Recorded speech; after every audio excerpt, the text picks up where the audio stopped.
right, another nice day here in Nova Scotia. Lots of sunshine, warm temperatures, and we'll take it. All eyes will be, I shouldn't say all eyes, but many eyes will certainly be on this provincial legislative committee meeting today to discuss the recent Nova Scotia Power cybersecurity breach that allowed cyber thieves to access to data from 280,000 customers. The privately owned utility CEO and other senior staff with Nova Scotia Power were called as witnesses to the Standing Committee on Public Accounts, which is set to meet this morning. Company CEO Peter Gregg has previously said the data of about 280,000 Nova Scotia Power customers was breached in a ransomware attack, which is more than half of their total customers.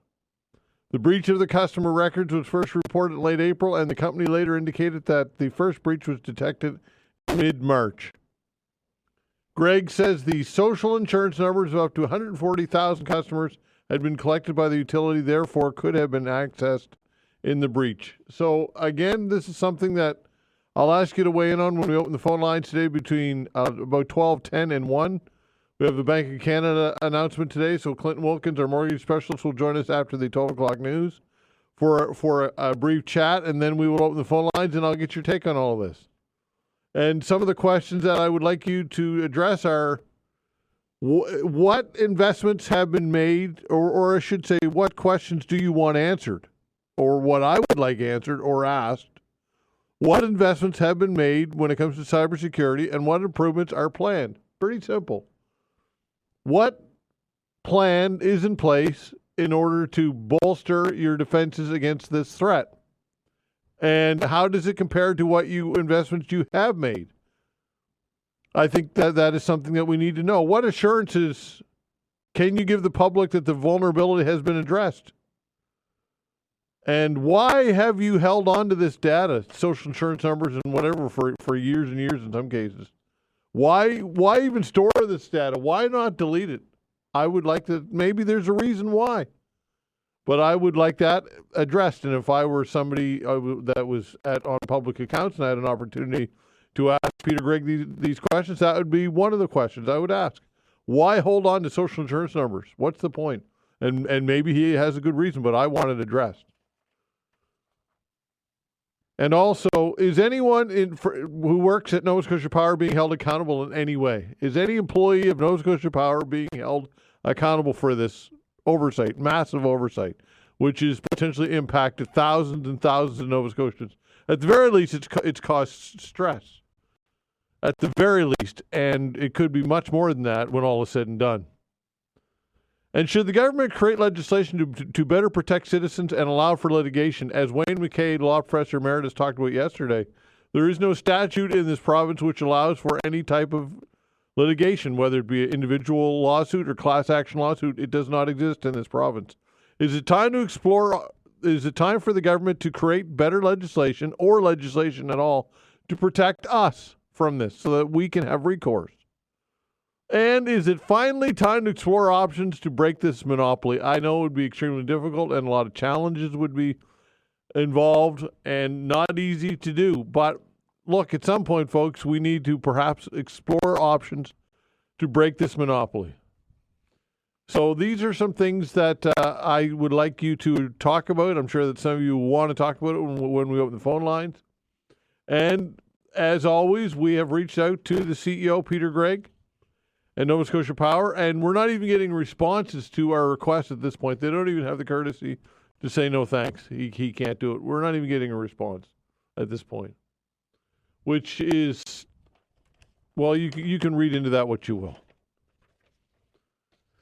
Anyway, I look forward to hearing from any of you when we open the phone line. It does mention between noon and 1. And as I also mentioned, or I should mention, it's a Wednesday. That means it's House Calls with Dr. John Gillis. And Dr. Gillis will take your calls between 11 and 12, health-related questions and concerns, as we do each and every Wednesday. So I look forward to hearing your calls and questions to Dr. Gillis as well. Thanks to Vanessa Veinotte, as always, on the other side of the glass.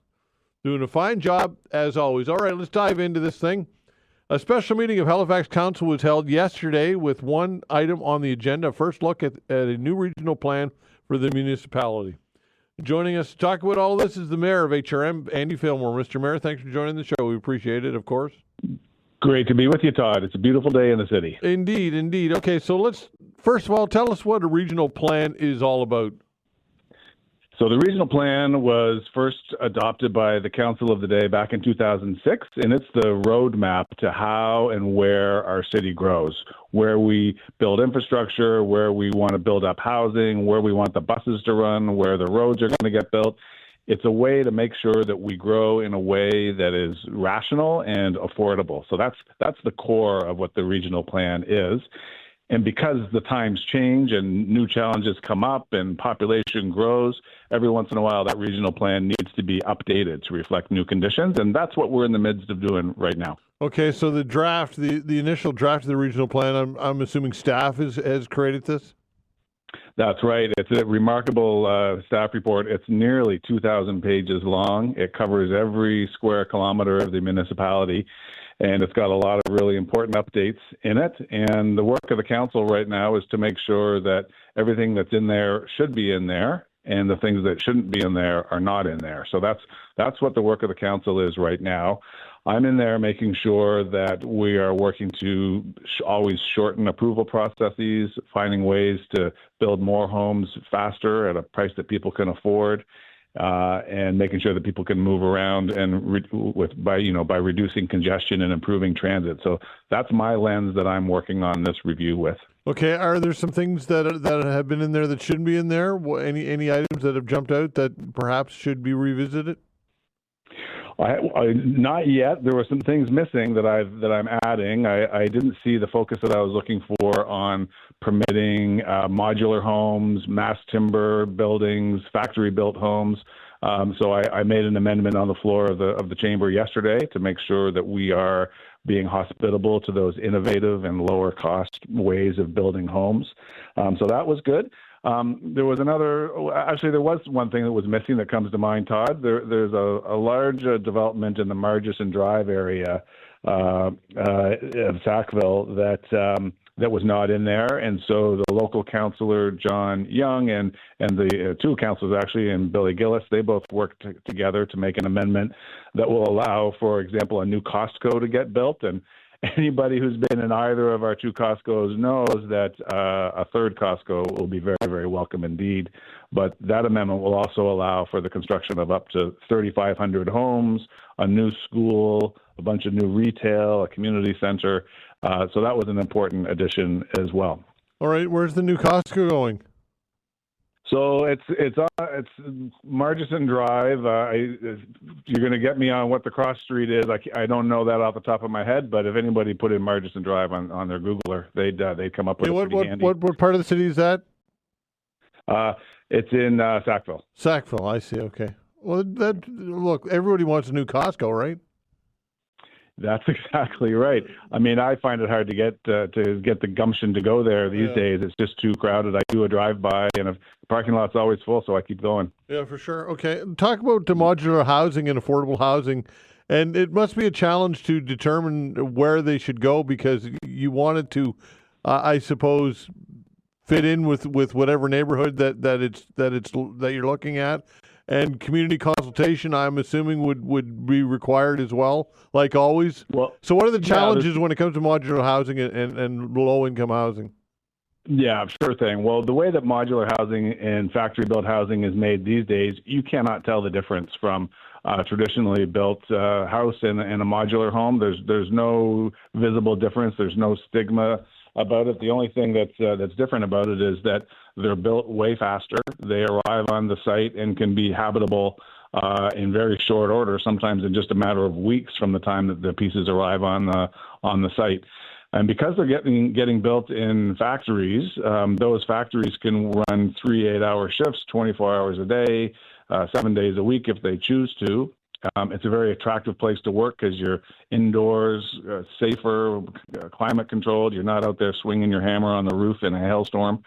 So all that stuff drives the cost down. So that's why it's so important. And there were some residual roadblocks in our policies to modular housing, for example, sometimes requiring a full foundation to be poured under there, when a full foundation can add, $40,000-$50,000 to the cost of a house. You don't need that. So some changes like that we're always looking for innovative construction techniques that can bring costs down.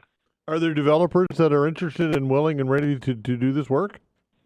Oh, yes, indeed. In fact, I'll give you one really good example. Clayton Developments is in a collaboration right now with the YWCA, and they're building some remarkable factory-built townhomes out on Auburn Drive up behind the Dartmouth General Hospital. And it's a beautiful new project of sets of 5 townhomes. And Clayton is one of those companies that does have a factory where these things can be built, and there are others. So this is a really important tool in the toolbox, and will be much more so as we go forward. All right. So the time horizon is what, a few months or years, or what do you expect? So that's this is embedded in the regional plan. So the regional plan is getting debated now. On June 19th and 20th, there'll be a public hearing. So everybody who wants to can submit some written remarks, or they can show up at City Hall and raise their hand and have a word. And then we're under a provincial deadline to adopt this regional plan review of June 30th. So that's the schedule. Right now we have a vote planned for June 30th to adopt all these changes. Okay. Well, in the regional plan, tell us about active transportation and the active transportation network and bike networks and street widening for road or for buses. I know these are hot button issues here in HRM. And what can you tell people listening about? First of all, let's talk about the active transportation network. Yeah, well, as everyone knows, the active transportation network right now has been taken a long time to get to where it is today. Mm-hmm. And today, where it is it's still in a state of sort of disconnection, and it's not a complete network. And I think most people, observers, would agree that there's some friction between vehicular traffic and the bike lanes. And I'm working hard to understand how we can address that friction and make sure that all traffic can move well. It's my belief that in any work that we do in city planning, no one group should have their needs met at the cost of another group having their needs met. So we've got to make sure that people who want to ride a bike can ride a bike, but we've also got to make sure that people driving their car can drive their car, and that the folks driving delivery vans that keep the economy rolling can drive their vans where they need to get to. So my goal is to make a network of traffic and active transportation and transit that works for the users of all 3 of those modes. Is that possible, though, Mr. Mayor, in all fairness, to please everybody? You're always going to have some people who are not going to be satisfied. That's the reality, is it not? That's a political reality, and one that I'm familiar with. But listen, I firmly believe that continuous improvement is something we should be a philosophy we should be guided by every day. I look around the city, and I'm not going to get into specifics today, but I know that there are some areas where we can be doing better, where we can have people sharing the road in a more constructive and equitable way, and ways that don't exacerbate or make worse the congestion that we're plagued with right now. So alongside housing, congestion is the top priority in my office. Okay. The last story I read on the active transportation network, not to belabor the point, but it was something like $93 million, which is well over the $20 million original budget. And from what I can gather as well, that there's no help from the federal or provincial governments for that overage. Is that still at play, or is that a factor in deciding this? Those numbers are accurate. The federal government has come to the table with around $25 million. The provincial was in for a good chunk, but that was before the prices have escalated. And I think when we talk about doing it right, doing our whole traffic network right, and by that I mean transit, active transportation, and cars and trucks, we've got to figure out the ways to get it right that doesn't have to be the Mercedes-Benz version of the things we build, but needs to be a pretty solid running Buick. And that way we can keep life affordable in HRM, and we can keep congestion at a minimum. So I think we can do better. There are ways we can do it that costs less, and there are certainly ways we can do it that doesn't make congestion worse. Do they still make Buicks? I beg your pardon? Do they even still make Buicks? I don't even know. That might be an outdated reference, but Yeah, that's right. I think you take my. Yeah. I think you take my point. I get it. I don't like need the gold-plated version. I like Buicks. Buicks are cool. Anyway, all right. So when it comes to the province and its and working with the province and its plans, that's a bit of a question mark because it has some autonomy over the municipality. So what can you tell us about the municipal plan and the blueprint and the province and what it may or may not do in the future? Well, yeah, the province stepped into some of the planning matters at the city during the previous administration at City Hall. And I think that was out of some concern that houses weren't getting built fast enough and congestion wasn't being dealt with fast enough. Now, since the new council and the new mayor have come on, we've rebuilt that relationship with the premier and with the cabinet, and we've got an absolutely beautiful, high-functioning relationship right now. We have shared goals that we're working on executing together. The deadline that I mentioned to get the regional plan approved is their deadline. It's a June 30th deadline. I agree with it. And it's going to make sure that we keep on moving forward and getting the solutions in policy that we need to be able to build more homes faster at a price that people can afford and to get traffic and transit moving again. All right. And lastly, densification, that's still a big focus, I'm assuming? It is. We always will have a better shot at keeping the tax rate down if we build where there's already infrastructure and if we build densely so that we need less infrastructure. So that, when we talk about density, that's really what we're talking about. We're talking about controlling costs, not just for City Hall, but for people who live in those communities as well.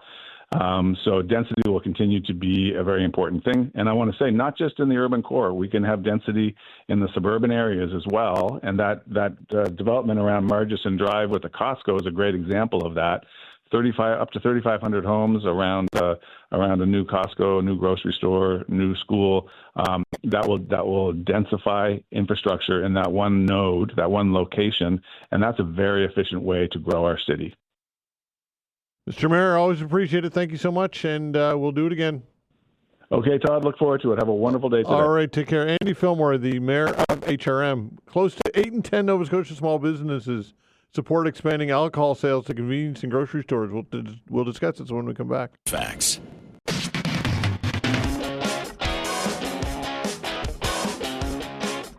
All right, close to 8 in 10 Nova Scotia small businesses support expanding alcohol sales to convenience and grocery stores. Joining me for a chat about all of this is Duncan. Duncan, what's your last name again? Robertson. Duncan Robertson. That's right. We have two Duncans on the show, right? A Duncan Williams and a Duncan Robertson. And for whatever reason, your name's on here, and I knew it was Duncan. Yeah. And I thought, which one is it? And it's Robertson. All right, Duncan Robertson. I apologize for that. No, all good. Okay, so tell us about the survey first of all. Yeah. Well, we surveyed our members to see their opinions on retail sale of alcoholic beverages in corner stores, convenience stores, grocery stores, and we've seen recently the Nova Scotia government come out with consultations on the future of how alcoholic beverages can be sold. So we think that this is a really good opportunity to replicate what's going on in Ontario and allow small businesses in convenience stores, corner stores, local grocery stores to sell alcoholic beverages. It's what's going on in a lot of other provinces, and it would get Nova Scotia to really what's going on in most of Canada. Okay, so when it comes to the debate, it really comes down to health concerns and the economy, really. But let's address the health concerns first off. What are you hearing, or you've heard the same concerns that I have that alcohol causes cancer, that it's up there with tobacco when it comes to carcinogens, and that the proliferation of more of it would create more usage, and therefore it would be harder on the tax base in the long term, treating people for alcohol-related diseases. What's your response to that? Look, it definitely signals the need for this to be balanced. There has to be, balance on both sides for sure. We can't just keep the current monopoly status quo.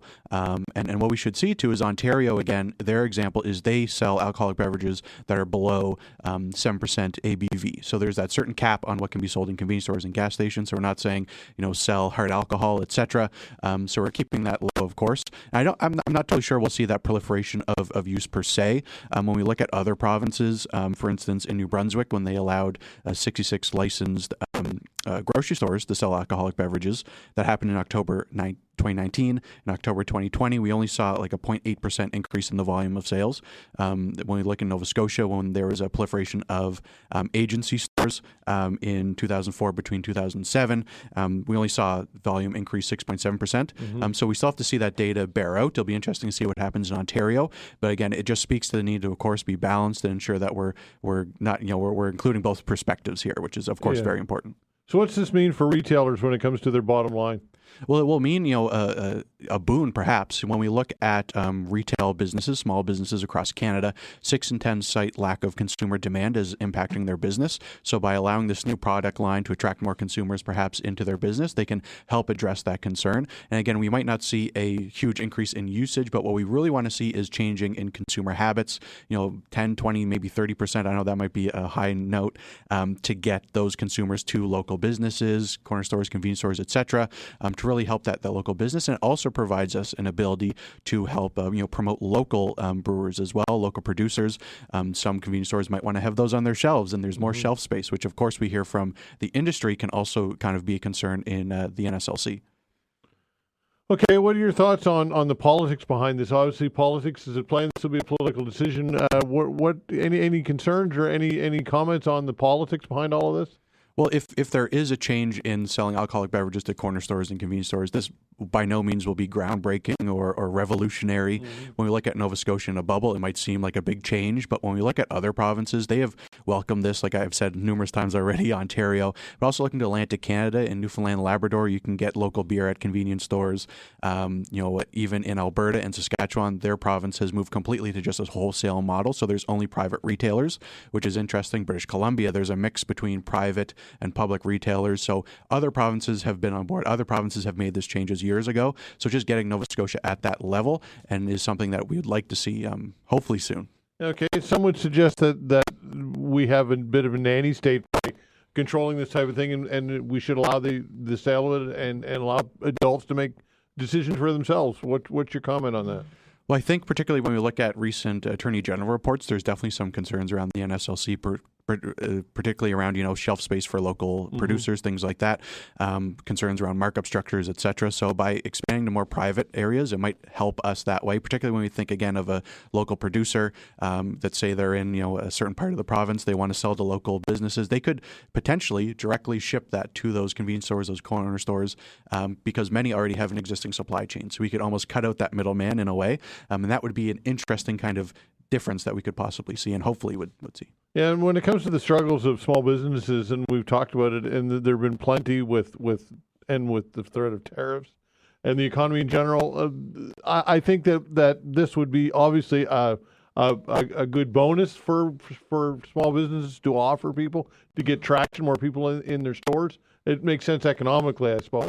Exactly, and it's taking just a chunk out of what's going on with that current monopoly and just providing that demand to local businesses, rather than if you're in a rural place in Nova Scotia driving 30 to 40 minutes to an SLC, you could stop by your local convenience store, corner store, so that it takes that away. And in Ontario as well, the Ministry of Finance estimates that by creating more one-time one-stop shopping opportunities, collectively, consumers could save around $200 million per year. Now, that is, of course, would be smaller in Nova Scotia. We're a smaller province, but just shows that when we create more opportunities to shop local, create more opportunities to support local businesses, we do see that benefit in the long run for our economy as well, which is important. Do you anticipate that most retailers would be on board with this, would want to participate and sell alcohol? Frankly, it'll be down to what government decides and the regulations around that, how accessible they make it. We don't want it to only be, grocery stores. If it's going to be private, we want it to be accessible to all retail small businesses, so convenience stores, corner stores, etc. So that's going to be important. But again, we're going to have to see what government decides. And again, we just want to make sure that there isn't additional red tape. They're not making it, inaccessible to small businesses, and we can really ensure that we're replicating some good models out there, like we saw in Ontario as well. We see, grocery stores in New Brunswick, and again, convenience stores in Newfoundland. So there's those other options that we can frankly copy and paste and bring it into Nova Scotia. Okay, overall, are you optimistic that this is going to be a go? I would hope so. I mean, it worked in Ontario. In fact, Ontario accelerated moving to that private model. So hopefully we see some change here. Of course, there's consultations going on that we're involved with over the next, I would say, the next month. So we'll see what government comes out. Maybe some changes in the fall. Who knows? But we're crossing our fingers that we'll see some change there. And again, a balanced approach, ensuring that we're following other models as well. Okay, Duncan, appreciate your time. Thanks so much, my Anytime. friend. Thank Okay, you. Duncan Robertson, CFIB Director of Legislative Affairs for Nova Scotia. We'll be back.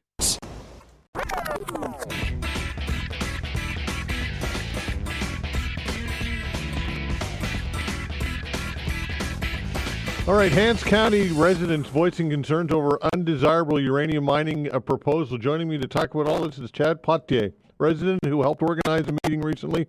Chad, thanks for coming in. We appreciate it.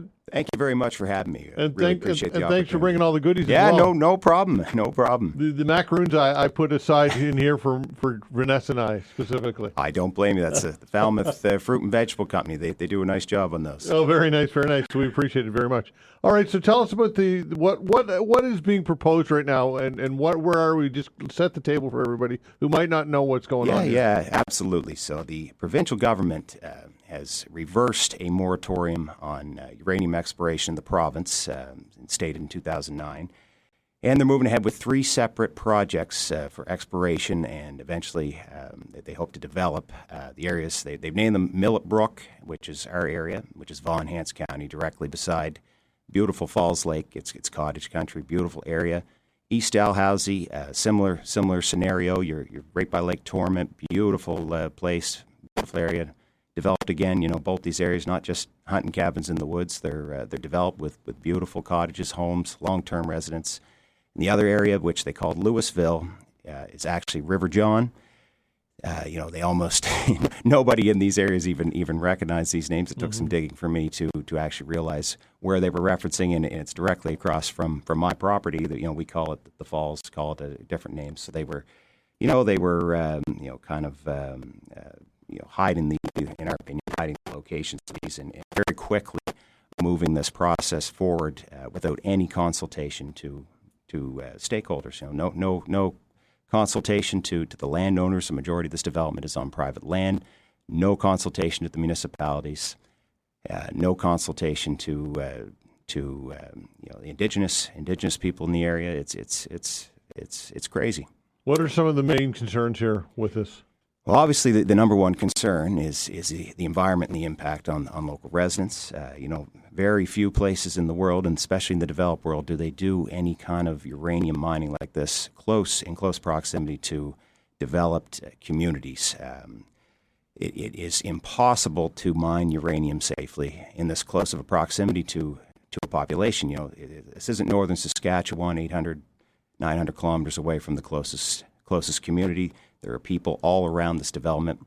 There's radon is emitted when they're doing this. It can travel. The immediate area affected between that and the dust and potential trailings from holding ponds in that immediate area is 100 kilometers, which encompasses from our location, most of HRM, with up to 400 kilometers spread. So between these 3 mines, you're talking all of Nova Scotia, and the majority of the Maritimes can possibly be affected and poisoned by radioactive material. And this isn't like the tailings from a gold mine. This persists in the environment for up to 10,000 years. So it has to be managed that time. So the province will be left to manage the mess from this. There'll be tailing ponds that have to be managed. And you look the last 2 years, we were affected in our area by 2 major weather events, rainstorms, which pretty near breached the dams, pretty near flooded our whole community. There was lives lost. If we had a major rain event like that with the tailing pond, it would spread that radioactive waste throughout the entire maritime area. And this is going to affect not only the health of residents, this is going to affect tourism, it's going to affect businesses.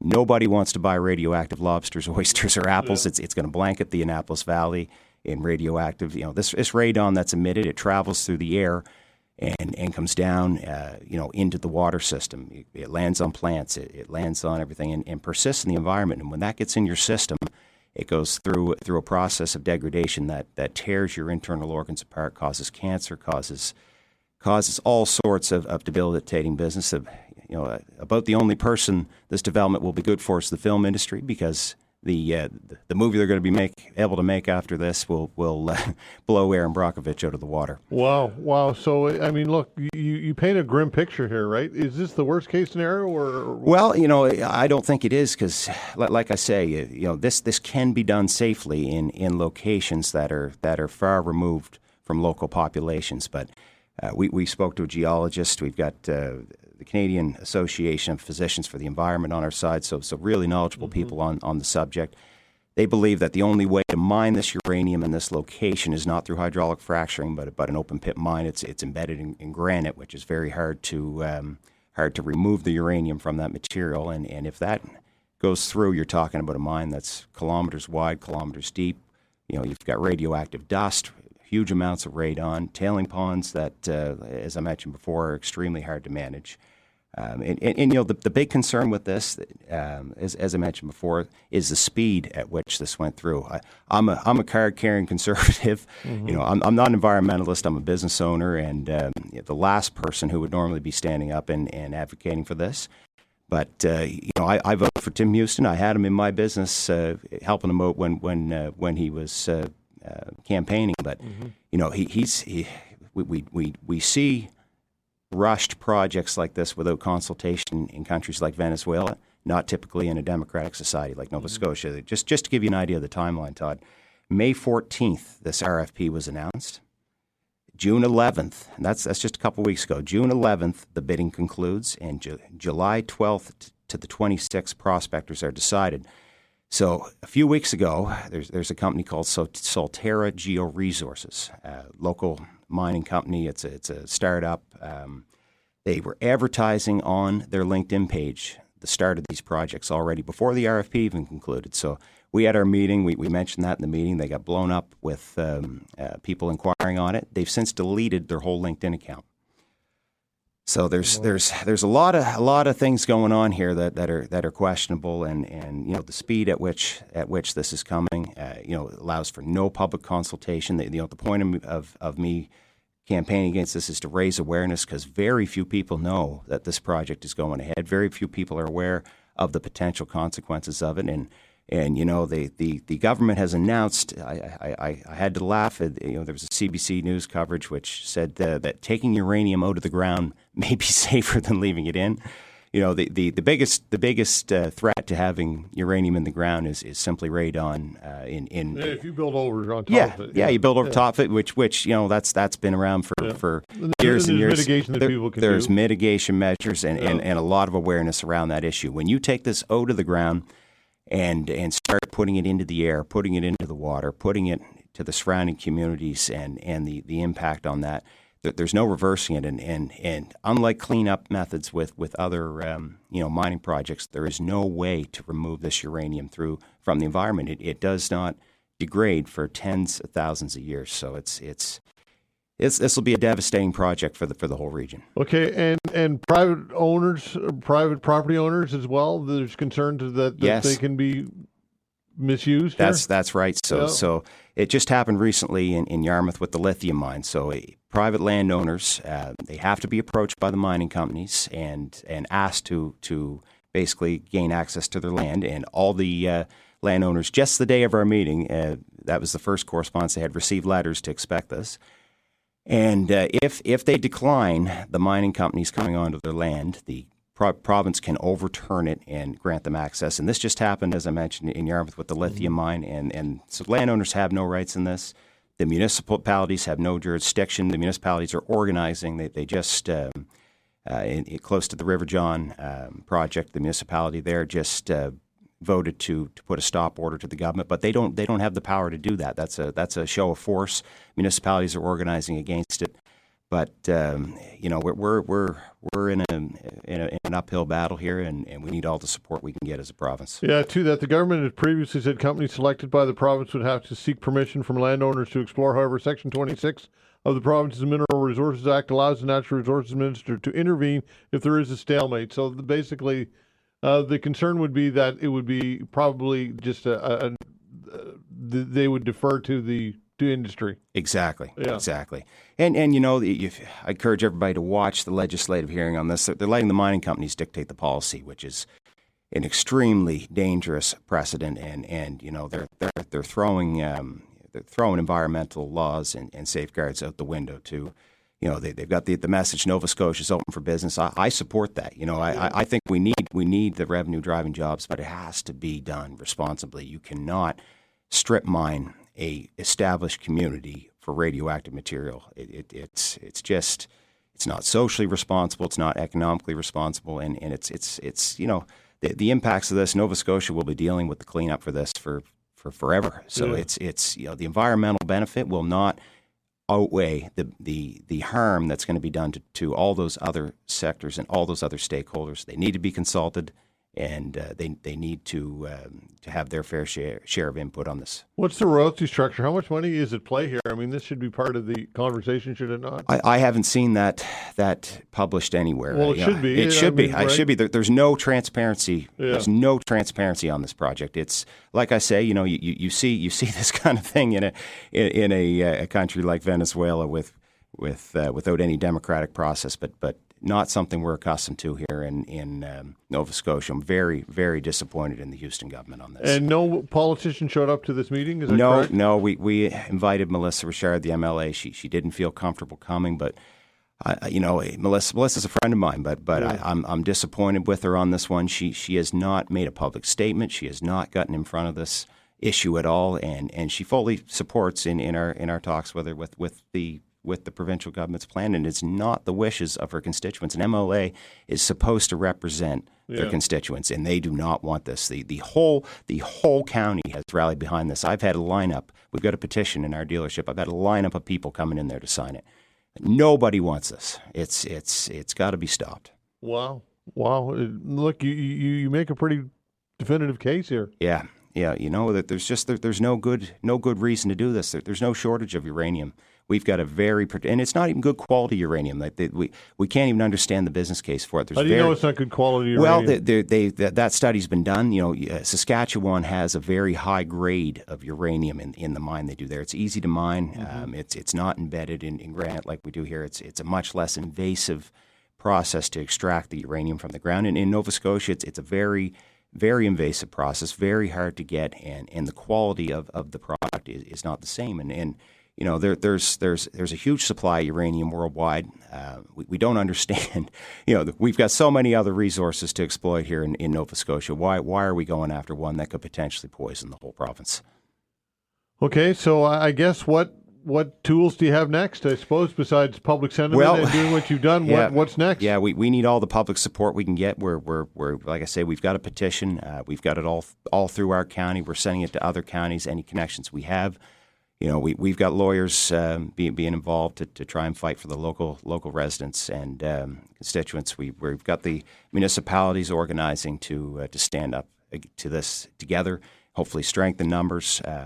But, you know, I just started this meeting. I had 2 days to prepare for it. I just learned about this last week. So we've thrown together a panel here in a very short period of time to stand up against this. Yeah. But we're just concerned citizens trying to do our best to fight this. Okay, once trucks start rolling in there and exploration starts in earnest, what could you possibly do? Well, with the public sentiment in our county, I pity the mining company that comes in, because I can tell you people are upset about this, and they're going to fight back. So it's you know, we've got to put a stop to this before a dangerous situation erupts here. Okay, Chad, appreciate it. Thanks for doing this. Thank you very much. Okay, that's Chad Potier, resident who helped organize a recent meeting, and pretty compelling stuff, and perhaps something that you might want to weigh in on when we open the phone lines between noon and 1.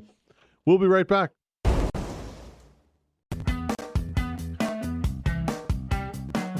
All right, joining me here in studio is Will Webster. He wants to share his story about his stroke, surviving his stroke and overcoming his stroke, and with the help of the Early Supported Stroke Discharge ESSD coordinator. Will, thanks for joining me here in studio. I appreciate your time. Well, thanks very much for having me here. It's very nice to be here. All right, so first off, I guess share your story about your stroke. I'm sure you've told the story a million times, but for those listening, let's hear it. Well, the stroke started easily enough, and then I woke up in the middle of the night, and I suddenly realized that my arm was heavy, and I got up to sort of see what's going on, and I found my foot was dragging behind me. Mm-hmm. And I found also that I had very little control of my right hand. Mm-hmm. And I thought, I'm having a stroke. Yeah. Although I could still speak okay, often stroke will show up as problems in speaking. And so I told my wife, I'm having a stroke. We better get into the hospital. So it was about 3:30 in the morning. And so she said, look, I'm going to drive you. It was Sunday morning, and she said there's going to be no traffic. So we got in the car. She drove me. First thing that happened when we got there, she was roundly scolded by the staff in the stroke unit for not phoning an ambulance. And we now understand why that's important. That very often people who are driving someone who's having a stroke get so concerned and upset about the person that they don't pay attention to driving, and accidents do happen. Yeah. But anyway, so we learned from that, and also it's a way for the ambulance to alert the stroke team that there's somebody coming in who's going to need some fairly fast attention. So we got to the emergency room and went in, and as soon as I said, I think I'm having a stroke, I'll tell you, they just jumped into action. They took me right in, and there was a team that was assembled really in a matter of 5 minutes, and they did a brain scan on me, and the diagnosis certainly was I was having a stroke, and so things then just proceeded from there. Then I was admitted to the stroke unit in the at the infirmary, where I stayed for 4 days. And got great care. I also came to realize how fortunate I was compared to many people who had strokes, which are much more severe than what I had. Mm-hmm. I turned out to have problems with the right side of my body. It was a left hemisphere stroke. And so my leg was dragging, as it was when I first discovered this. I had trouble with my hand movements and with my arm movements. But there were a lot but I could still walk, with a walker, and certainly I was better off than a lot of folks. And then I was approached about this new rehab program, which provides rehab at home rather than in the hospital. It's the I'm blocking on the name of it. Early supported stroke discharge. That's it. Yeah. So anyways, they interviewed me and they thought that I was a good candidate for it. And so we started that within the day after I got home. And basically, there's a team of maybe 7 or 8 different professionals in different professions, physiotherapy, occupational therapy, recreational therapy. There's a rehab assistant who does a lot of the actual day-to-day work. There was a dietitian that was helpful because when I was in the hospital, it turned out that I had somewhat high elevated levels of blood sugar. And so she worked with me on that. And there was a social worker, and there would be at least 1, if not 2 people there every day to take me through a lot of exercises that really led to the strengthening of my arms and my hands and improved coordination. And this went on for 5 weeks, and at the end of 5 weeks, I was let go, and but I have to continue it. I have to do my exercises regularly, and I find if I go for 2 or 3 days without them, my coordination starts to go, and I get weak quite quickly. So the investment in this program is well worth it, considering that people aren't taking up hospital beds. Absolutely. Yeah. Absolutely. Yeah. The other advantage is that if you're trained on exercises in a clinical setting, transferring them to your home is harder because you may not know quite where to do it, how to do it. Whereas this way, the exercises have been worked out that are appropriate for your home and how to do them in your home. So it's easy to continue on with them. It's amazing, and I would think also with all that support, it's got to help your general well-being. It does. Yeah, it does. I'm much more aware of things. I've lost a few pounds since I started, partly intentional, but also just spending so much time on the exercises and talking about it as well. It's helped. Do you have a connection with the team in case you need it? Yes, I do. Yeah. If I have a phone number, in fact, I have all the team members' phone numbers, but also the sort of a general number. If I need support, if I'm falling behind in something, I can just call them, and I haven't had to so far. Yeah, absolutely. So, what advice do you give people here when dealing with this? People who are just, because it's obviously a battle, and I would think that having a stroke would there would be a lot of fear that would be involved in moving forward. And what advice do you give to people? Well, one thing I would do is to very much involve your spouse or your partner. My wife, I know, found it very challenging to leave me alone for any amount of time. Yeah. And in fact, the social worker and the recreational therapist were very helpful to her in terms of working through those fears and working out a little program to just sort of leave me alone for a little while and come back and see that I'm okay. The other thing is that what I found so surprising was how much fatigue is associated with it. And there's something called post-stroke fatigue, and you get tired very easily. And I've had to learn how to pace myself, how to have brief naps, or even just sit down for 5 minutes to close my eyes. And otherwise, I just get too tired. And then when I get tired, then the muscles don't work very well, and I can feel the effects of it. Yeah. Well, just knowing that you have the support that you have, and that it's been such a successful program, I would assume it bodes well for the future of this program. I certainly hope so. Yeah.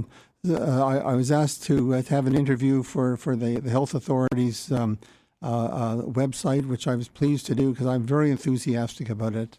I thought the professionals involved were outstanding, but I just thought the organization of it was, but also it just made sense. It made sense not to be using valuable infrastructure when it could be done in the home. Yeah, look, we talk about the healthcare system and how many challenges it has, and we use terms like it's really, we know the challenges with the healthcare system. Yeah. So it's nice to focus on all the good that is being done within the system, and that starts, of course, with the providers and the care that they give. Right? It does indeed. Yeah.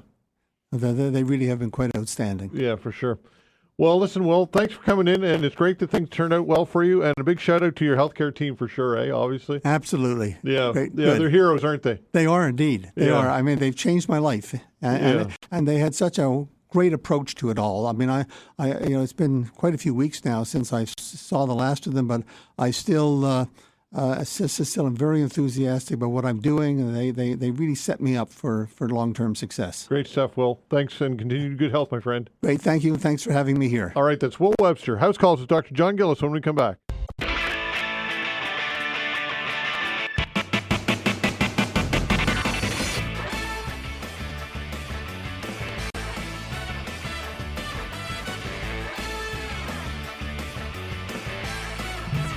All right, reminder, we will be chatting with Clinton Wilkins after the 12 o'clock news for a brief chat concerning the Bank of Canada. It's held its benchmark interest rate steady at 2.75% today as policymakers wait for more clarity on how tariffs will impact the economy.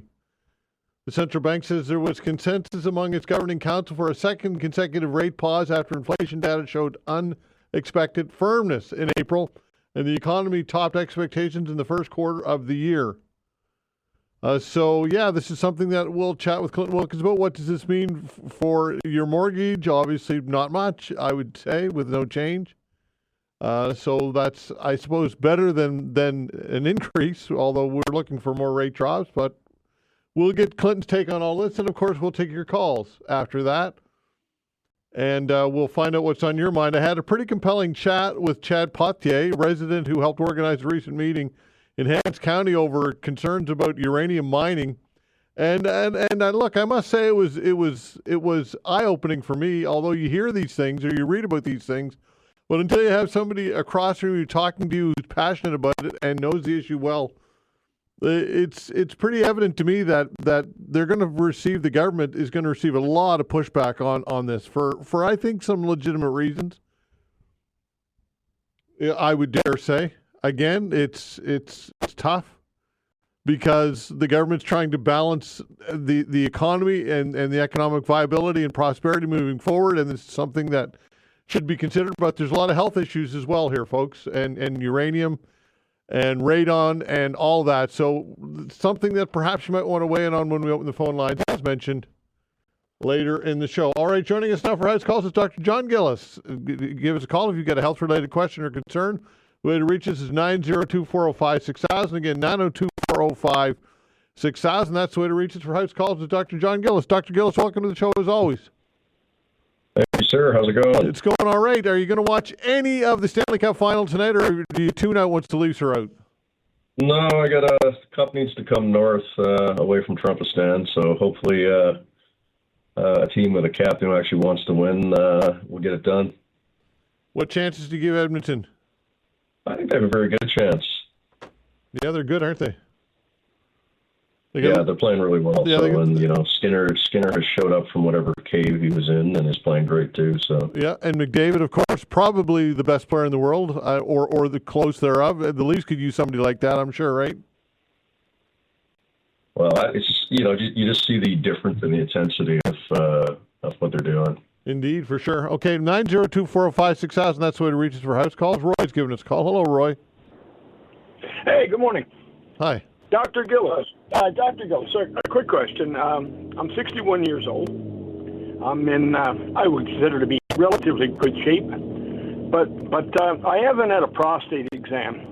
And I mentioned it to my doctor, and he seems reluctant to give me a prostate exam because he says, well, you get blood work done every year, and there's no indication or no family history or anything like that, so it's an unnecessary procedure. But everywhere I see, they're going, at age 50, you should be getting a prostate exam on a regular basis. So what's the facts on that? So it's been a bit of a moving target for the last number of years. It was done, frequently after 50, even every year, a number of years ago, and then the blood test became vogue, and that some people felt that was enough. It's settled back, and what I do is PSA ideally yearly after 50, and a prostate exam every 2 years until age 70. That seems to be where most people sit. Yeah, no, I'm just curious as to why I bring this up. I go to the doctor. I do a yearly visit and get blood work done on a yearly basis, usually around my birthday. And I bring it up every time, and he it's like I don't understand his reluctance to give me a prostate exam at my age. Yeah, I mean, look, everybody's got their own approach, and I can't tell you what your doctor's reasoning is. I can just tell you, what, the mainstream seems to be, but some people, don't think it adds a lot of value, and, it's let's just say it's not the highlight of anybody's day doing it. That may have something to do with it, but, I don't know what your options are. I mean, if you're concerned to, try to see somebody else, or, maybe ask him to refer you to urology, but, he may not do that if your blood work is normal. I would just revisit it and say, other people are getting it. Well, he's fairly confident that the blood work is telling the story, and I'm not disagreeing. I'm lucky to have a family doctor, and I appreciate him. But, I'm just wondering, I'm thinking, if it's all the rage, then at age 61, should I have not had one by now? Yeah, I mean, as I said, I think you probably should, but, I can't account for the exact reasoning why your family doctor's not doing it. I would simply try to raise it again, and if not, seek an opinion elsewhere if you can. Okay, Roy. Good luck, pal. Okay, thank you. All right, take care. So when it comes to the PSA number, Dr. Gillis, can people feel fairly confident if the PSA numbers are what they should be without the exam? Yeah, I mean, you can be fairly confident. It's another data point, right? The more we have information-wise from blood work or an exam, it helps us, determine if we need to do further testing. For low-risk people, PSA test, is good for most people, but we do get false positives, from inflammation or infections. Sometimes we just, repeat them. You don't want unnecessary biopsies. Mm-hmm. So it's finding the balance. And again, and there's different risk profiles based on family history, based on ethnic background. So, I mean, it is important to discuss it with your family doctor and at least get, a good answer as to, why, that, doctor doesn't feel it's necessary in your particular case. Is prostate cancer the most common cancer for men? I'm not sure. It seems to me that I've read that somewhere. That's a good question. I'd be making that up. I can look that up for you. Okay. It's the one we talk about the most. Yeah, that's for sure. Okay, let's move. 902-405-6000. James, hello. Hi. A quick question for the doctor. Sure. The government has announced that they are making shingles vaccine shots available to especially people over 65. I've tried to apply. It's a little, there's limited supply, come back in a week or two, whatever. But my question for the doctor would be, how important is it to get this vaccine? Is it highly effective? Is it a good thing, or is it just kind of maybe?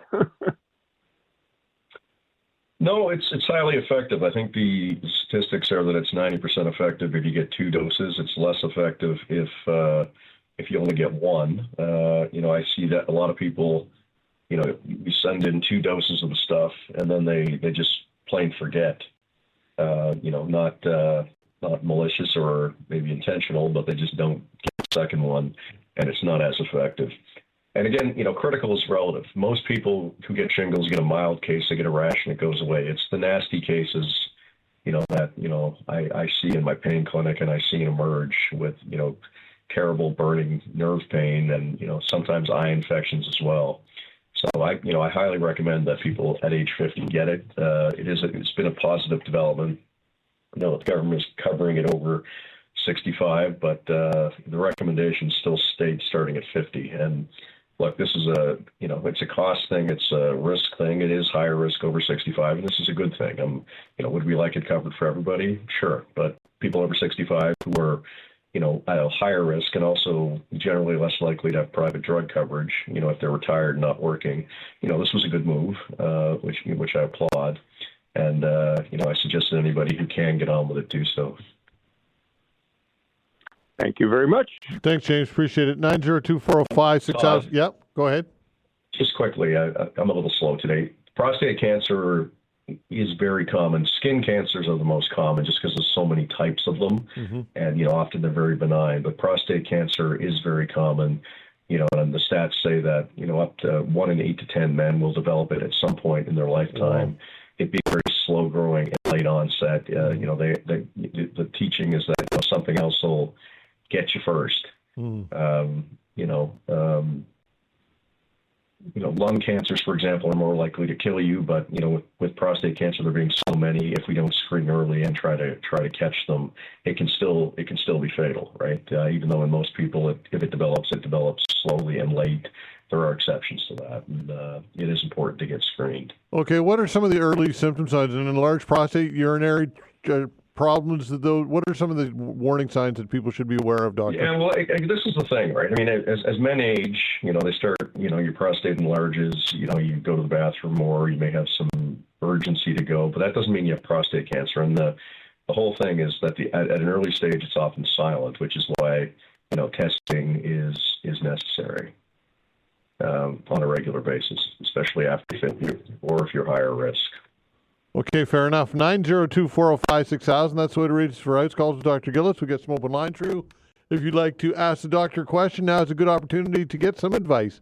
902-405-6000. House Calls continues when we come back. Thanks.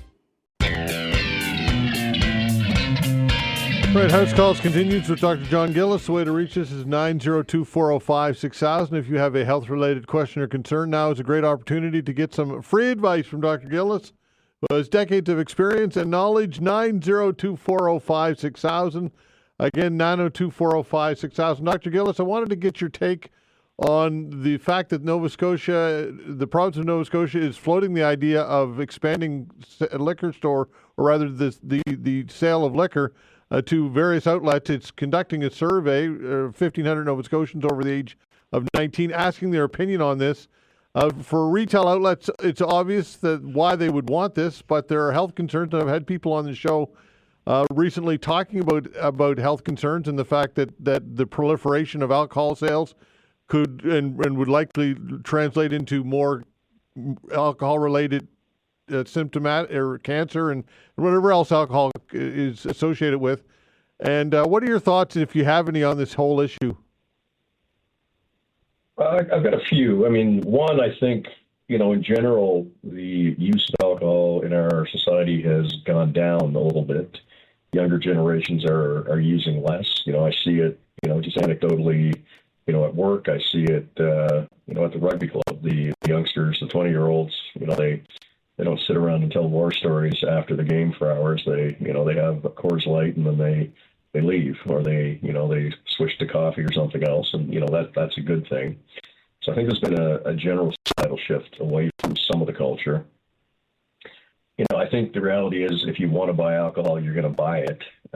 I don't think having it be convenient is going to make that big a difference. I mean, I'd be interested to see, data from other places. I mean, we're well behind the rest of the world on this, from Europe or the U.S. where, it's everywhere. Is there any good data that says, making it more available has affected disease rates or mortality rates? I tend to doubt it. The same argument was made when marijuana was legalized, that everybody's going to become a raging pothead and rob dominoes on a regular basis, and that just didn't happen. It's available. Cannabis was available. It is available. It's available in a different way now. Is making it more convenient and possibly helping some small businesses.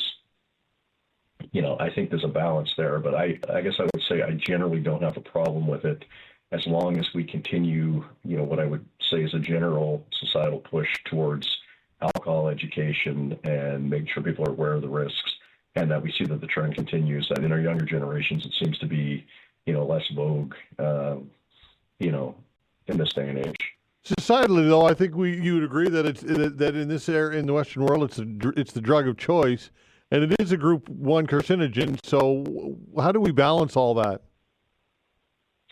Right. I mean, it's the prohibition argument, right? I mean, if you're going to take that to the extreme, we should ban cigarettes, we should ban alcohol, we should ban everything, but people are going to do it anyway. Yeah. So I mean, this is an age-old story.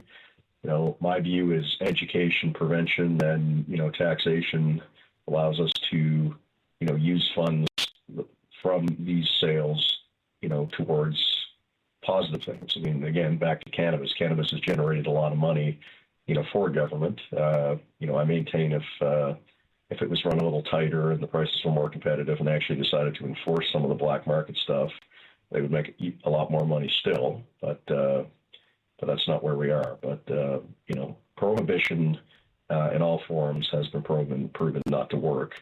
Is allowing another degree going to make a big difference? I think we need to be attentive to that. Yeah. And one of the pieces there is is a neighborhood grocery store more likely to sell alcohol to minors than the NSLC? I mean, I think there are ways to prevent that.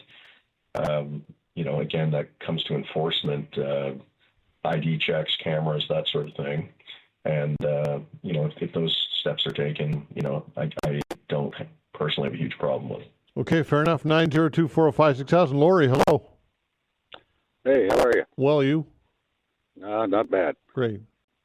Hey, Dr. John, I had a radical prostatectomy done in February, and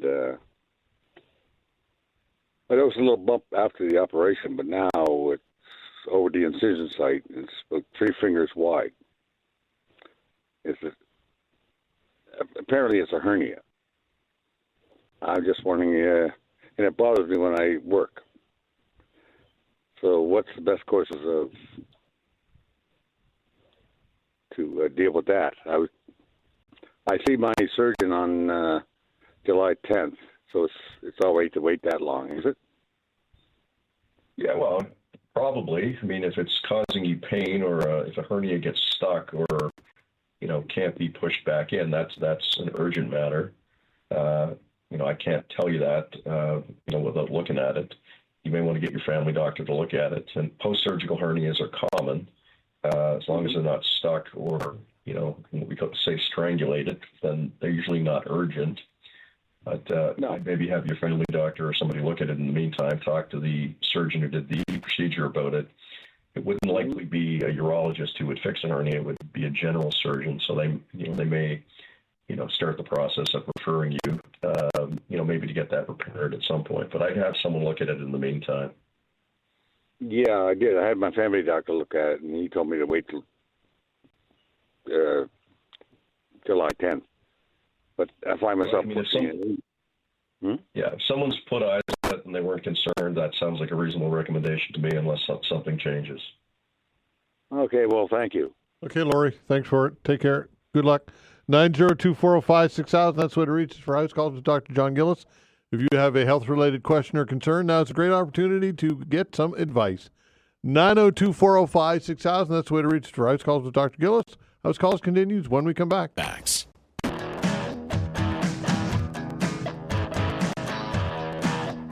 House calls continues with Dr. John Gillis. If you have a health-related question or concern, give us a buzz at 902-405-6000. Again, Dr. Gillis will do his best to address your concern. 902-405-6000. Tony's giving us a call. Hello, Tony. Yes, good morning, gentlemen. My question concerns CBD oil, either in the liquid form, which you take under your tongue, or the capsule, which you obviously swallow. My concern, perhaps, unwarranted, is if I take the capsule form, assuming it's the same amount as what would be under my tongue, and I swallow that, is that capsule designed to go through my stomach and all the acid and all that nasty stuff in there and still be as effective as if I took it under my tongue? Yeah, I mean, I think they both work just fine. I see people do both. I think the under the tongue works a little quicker, which is why some people use it. It's no different than a THC spray. If you take it in a capsule form, it takes a little longer to dissolve and be available. So that's not a big deal. It's just a different delivery method. So I think the short answer to your question is it's quicker if you take it in a liquid or spray form. It takes longer to kick in, but may last longer if you take it in a pill form. Okay, good. Well, thank you for that. I appreciate it. So my concerns are unwarranted. Thank you, gentlemen. Have a good day. Okay, take care. 902-405-6000. That's the way to reach us for house calls with Dr. Gillis. Again, 902-405-6000. Dr. Gillis, is there empirical data on the efficacy of CBD at this point? There's some. I've seen a lot of what's out there are small studies. We definitely like to see more information, more data on all of these things, and I think we're starting to see that. There's more research being done as these things are legal in different jurisdictions. On sleep, on mood, on pain, different things. So you can throw it into Google, and Health Canada has a report on it. There's some stuff from Harvard. You can take a look at. There is evidence, and what we're trying to do now is increase the studies, broaden them, and find out what's really effective and what's not. And we're seeing progress with that with both CBD and THC. And is it individualized, people's experience with this? Well, I think it's like anything. For some people, it can be very helpful for sleep and anxiety. For some people, it doesn't work.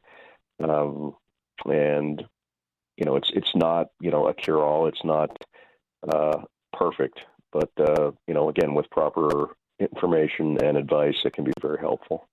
Fair enough. 902-405-6000. Mike's giving us a call. Hello, Mike. Hey, guys. My question is, I'm just wondering if this is a placebo that's happened to me, or does omega-3 actually help? I've had chronic joint pain forever. Doctors put me on Celebrex, some other things. None of them really work. He tried to stay away from anything that would drive my blood pressure up. So he said that's why a lot of the drugs that actually work, they drive your blood pressure up. So we tried alternative things. Anyway, long story short, I recently started taking a 900 ml supplement of omega-3, and I don't know if it's just in my head or what, but I feel great. About 80% of my joint pain is gone since I've started taking this. What are the benefits of omega-3?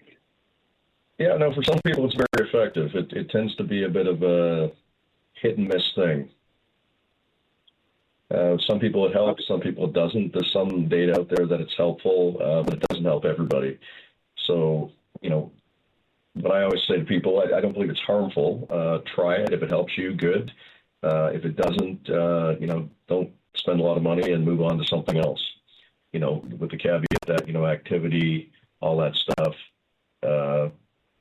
and watching what you eat is important.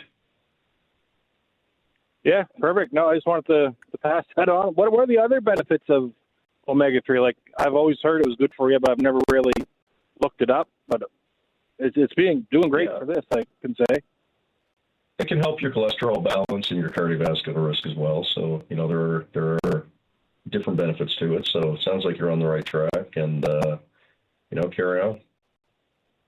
Perfect. Okay, Thanks, Mike. gentlemen. Have a good day. All right, take care. 902-405-6000. That's what it reaches. Again, 902-405-6000. Supplements, though, Dr. Gillis, can be a difficult world to kind of wade through. There's no end in advertisements, and a lot of the marketing is very effective. What advice do you give to people when it comes to supplements, whether it be beta or whatever it is? What advice can you give to people here? What's some rules of thumb here? Like, it's tough to wade through it because there's so much marketing. I always suggest talking to a healthcare professional, your doctor, your NP, a nurse, chiropractor, whoever, pharmacist, whoever's knowledgeable about these substances, and then try to determine, if there's evidence that they work, if they're made in a safe and effective manner that's monitored, or if it's just a lot of marketing to get people to spend money on, we've seen a lot of pyramid schemes over the years. We've seen a lot of new things come out that actually are effective and have a positive impact. And, talking to a health professional, looking for respected sources, Health Canada, Centre for Disease Control, well, for the most part until Nutjob McNutterson took over as health secretary, but Mayo Clinic, Cleveland Clinic, some of these sites are quite effective at providing good information. Yeah, and I think the old adage, if something seems too good to be true, it probably is. I think that likely applies, I would think. Yeah, absolutely. Just use common sense and seek information. And, if it's too good to be true, it may be. But keeping an open mind is important too. Yeah, that said, if something works for you, then it works for you, right? The efficacy, if it's a placebo but it's working, what the hell, right? Yeah, look, as long as it's not dangerous, toxic, or costing you a bloody fortune. Yeah, that's right. You see these things where seniors get scammed to buy something that's crazy expensive that's going to solve their problem when it's not helping them. Maybe it's not harming them, but maybe it's harming them financially. Sure. 902-405-6000. Give us a call. Get some open line through if you have a health-related question. 902-405-6000. This story on the CTV website, it feeds into some of the discussion we've had today already. As Canadians increasingly turn to artificial intelligence for quick answers about health problems, a new study warns relying on tools like ChatGPT for self-diagnosis could be risky. A team led by researchers at the University of Waterloo evaluated the performance of ChatGPT-4, a large language model released by OpenAI. The chatbot was asked a series of open-ended medical questions based on scenarios modified from a medical licensing exam. The findings were striking. Only 31% of ChatGPT's responses were deemed entirely correct. Just 34% were considered clear. So I suppose this is no surprise to you. What are your thoughts on this? No, it's no surprise. It's like, Dr. Google has become ChatGPT. It's, there's good information out there, but it needs to be filtered and contextualized, and, we're not there yet. We still rely on humans to correlate this information. It is a useful tool, and it's getting better. Skynet isn't live yet, and hopefully we won't fully get there. Yeah, fair enough. But people have, I think, inherently they're curious, and I think it's natural to look for information, especially if you don't have a doctor or if you're in the queue waiting for a long time. I think it's natural to want to seek out information, right? Absolutely, and it's good that people want to, get more information as long as they realize that it has to be put into context, and if you're getting worse and you're not feeling well, you should always err on the side of getting checked. For sure. 902-405-6000. We're talking a bit about placebos, perhaps, or supplements or whatever. This story about coffee, and I see stories about coffee from time to time like this. Again, this on the CTV website. I'll read a bit of it and then get your take on it. It says, want to reach older age with a sharp mind and healthy body? Part of the answer may be in your coffee cup, according to new research. Women who drank 1 to 3 cups of caffeinated coffee per day in their 50s were more likely to reach older age free from major chronic disease with good cognitive, physical, and mental health, according to the lead study and professor and faculty of medicine in the Department of Nutritional Sciences at the University of Toronto. Do you believe this, Dr. Gillis? What are your thoughts on this? Yeah, I mean, there seems to be a series of studies that we're seeing that there are some benefits. I guess, what I'd like to see, is what the connection is. Why is it better? What in it is better? Is it an effect that caffeine has on your system? Is it an effect that some other component of the caffeine has, or the coffee rather? What's making a difference? So I think that's the interesting part. And do you see a comment on any of that? Pardon me? Does it comment on that at all? I don't have the story. Yeah, no, yeah, for sure it does. And the thing is with coffee is if too much of anything is not good for you, right? You can overdo it, and there are health issues with drinking far too much coffee, right? Yeah, coffee can drive your blood pressure up. It's a diuretic. It can dehydrate you. It can worsen palpitations. I mean, when I was getting AFib, which thank God it seems to be gone. Mm-hmm. I would, if I drank too much coffee, I would notice, the trigger towards palpitations. Yeah, for sure. Okay, here's an email question from Lee. Says, I go to the gym regularly. When I do body weight calf muscles, I can feel and hear a click just above where my Achilles attaches to my left leg. It does not hurt at all. Any idea what this would be? 47 years old he is. Yeah, when we hear clicking or snapping, it's often just air being released in joints or tendons or ligaments, moving over other surfaces. So for the most part, it's benign. As long as you're not having pain or swelling or redness, I wouldn't worry too much about it. Just make sure you stretch and keep moving. What about snapping your fingers and thumbs or whatever? I've heard that causes arthritis, but I do it anyway. Is that a misnomer, or is there any danger to doing that regularly? I don't think there's a danger to it. I mean, if you're constantly disrupting your joints, it can inflame them and cause problems in the long run. I don't think most people do that enough for it to be an issue, and it probably gets a little overhyped. Okay, fair enough. Stick right there. 902-405-6000. We've got the doctor to the top of the hour. And get some room for you as well. Give us a call at 902-405-6000. If you've got a question for the good doctor, 902-405-6000. House Calls continues when we come back.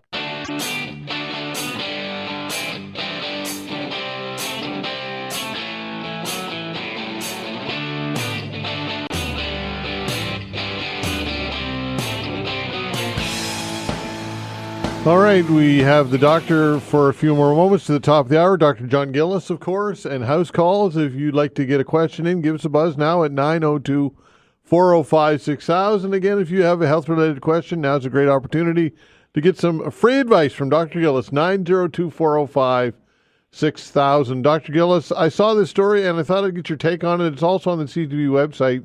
I'll read a bit of it. Going too far with a diet might have serious impacts on your mental health. Cutting your calories down too far could be linked with worse depression symptoms, new research suggests. A study published recently in the journal BMJ Nutrition, Prevention and Health looked at data from more than 28,000 adults from the National Health and Nutritional Examination Survey, which surveyed participants on their diet quality and depressive symptoms. People who followed a calorie-restrictive diet, particularly men and people with a body mass index considered overweight, were more likely to have higher symptoms of depression, according to the data. And Dr. Gillis says, I was reading this, the visceral connection with food, it's so instinctive. And I would think that I can understand and relate to where the study might be going, or why people might have a proclivity for these types of feelings and depression when going through this. It's a tough thing for sure. And I don't know that people who don't struggle with it understand that. What are your thoughts? Yeah, no, it's true. People, take happiness and contentment from eating, endorphins and such. It's not to be ignored. And there are different impacts based on what we eat and don't eat. We eat too much of certain things, it's bad for us. if we deplete our body of certain, if you have no fat, it's important for brain metabolism. If you have no protein, it's important for, building muscle and such things. And the body, compensates, of course. But again, balance in all things. If you're starving yourself all the time, enjoying a good meal is good for well-being. We like the taste of food. Having a glass of wine with your dinner is okay as long as you don't have, 15. So, again, balance. If you're starving yourself of calories, you deny yourself fuel, but you're also, taking away, for a lot of people, the positive feeling from, like I said, having a good meal. So, again, balance in all things. Yeah, and of course, exercise is a key component to this. But it always amazes me that you can burn all kinds of calories, or exercise and go to the gym. You can go to the gym and have a great workout and burn 600, 700, 800 calories, and that takes a lot of effort. And then you can put that into your body in 10 minutes. It doesn't seem fair, does it, in a way?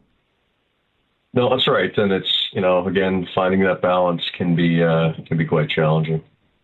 So yeah. Keep working and try to watch what you eat, but it's it's okay to enjoy the odd donair or bowl of poutine.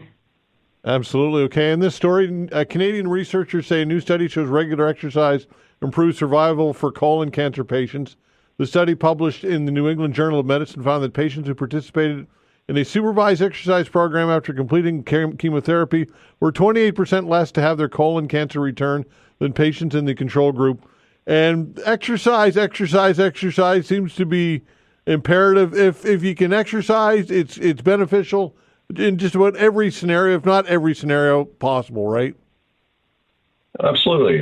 It helps your cardiovascular metabolism. It helps keep your blood pressure down. It helps the strength of your heart and lungs. It keeps, your weight down. You feel better. You look better. All the things. So many positives to it. And, again, what we always say to people is you don't have to be a triathlete. You should do whatever you can to get out there and move in whatever way you can, to get those benefits. It's very important. Yeah, and you see it and you talk about it that people who have pain, they stop moving, and therefore that exacerbates the situation and it feeds itself, right? Which is a vicious cycle, which a lot of people can relate to. That's a tough cycle to break, isn't it? Very much. I mean, I see people, every day I'm, seeing pain patients that say, I want to move, but I can't. And, to your point about food, and that people get comfort from food, which, in the short term makes them feel a bit better, but in the long term actually magnifies their problem because they gain more weight and their back pain, their knee pain, what have you, gets worse. And it's a hard cycle to reverse. And it's not intentional for the most part. And it's not something we should judge. But it's a matter of trying to find ways to help people reverse the cycle and, make positive changes where they're making better dietary choices and where they start to, move even a little bit, whether it's, low impact stuff like cycling, walking, swimming, whatever they can do, while at the same time trying to find ways to help their pain. But even if you're not in pain, sometimes it's hard to, to get off the couch and motivate yourself to go do something if you're busy with work, family, life. But the benefits are significant if you can get yourself going. Indeed. Before I let you go, anything in the rugby scene you wanted to pass along to everybody, or? Yeah, just quickly. So there'll be an announcement going out today, but on Sunday, June 22nd at the Wanderers Grounds, we'll be hosting the 4th annual Coast to Coast Cup, hosted by the Atlantic Privateers men's team. 1 p.m., Alberta will take on another East Coast team called the Admirals, and we're going to have a women's U15s game, a 7-a-side rugby in between, and then at 4 p.m. at the Wanderers Grounds will be the Atlantic Privateers for the rubber match against Ontario. We've split this year, and we split the last 2 championships out here. So if you're looking for some fun rugby, ticketing details will be out earlier in the week, but Sunday the 22nd, if you want to have a fun day at the Wanderers Ground, watching some great rugby, supporting your local team, and enjoying a refreshment or two, keep it in mind. Okay, and remind people of the website again where they can get the details.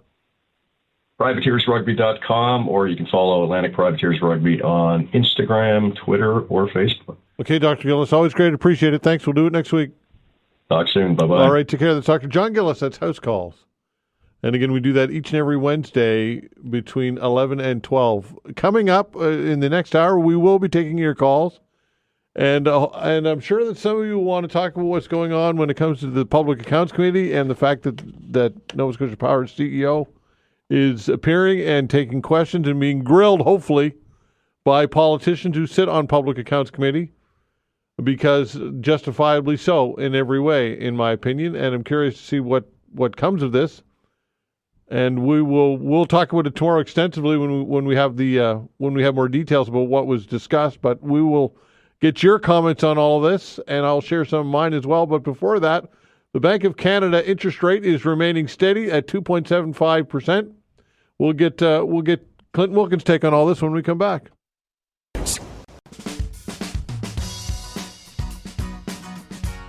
All right, we will be taking your calls in a little bit. And before that, though, we will be talking with Clinton Wilkins about the Bank of Canada holding its benchmark interest rate steady at 2.7% today as policymakers wait for more clarity on how tariffs will impact the economy. Clinton Wilkins, our mortgage guru, welcome to the show as always, my friend. Thanks for having me, Todd. All right. Certainly a lot of uncertainty out there right now. Yeah, uncertainty seems to be the key word right here. And Tiff Macklem talked about uncertainty remaining high around the trade conflict with the United States, and describe why that's such a factor here with this. Well, it really impacts what's going on here in Canada. You know, as much as we have our own ecosystem and economy here, really what's happening is so tied to what's going on in the U.S.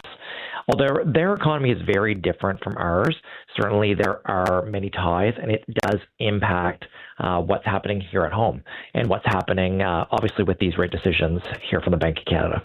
Okay, so I guess no change is not a drop, but it's not an increase as well. So how do you think that mortgage holders would welcome this news or not? I think stability is okay, Todd. I think a lot of people were optimistic that we're going to have a rate cut. The Bank of Canada, the Bank of Montreal, for example, they put out an article and they're believing that I think it's 75 basis points they're going to see rate cuts between now and the end of the year. Now, the Bank of Nova Scotia did come out and said they're not sure they're going to see any more cuts before the end of the year, but they think there's going to be more cuts in 2026. So I think the consensus is we're going to see rates be lower. The question is, when will we see them be lower? And I think that's the real question right now. I'm okay with stability. Mm-hmm. Consumers can plan, they can budget, and they can know what their cost of borrowing is right now. And that being said, Todd, fixed rates, completely different environment right now. We've really seen an uptick in fixed rates. You know, we were very, optimistic, and we were seeing some rates starting with a 3 here even just a few weeks ago, but we certainly have seen some increase in the fixed rates just due to what's going on in the bond market and those cost of funds. Okay, where are fixed rates generally right now? I know it would vary depending on people's financial situation and the lender, but generally, where are they sitting?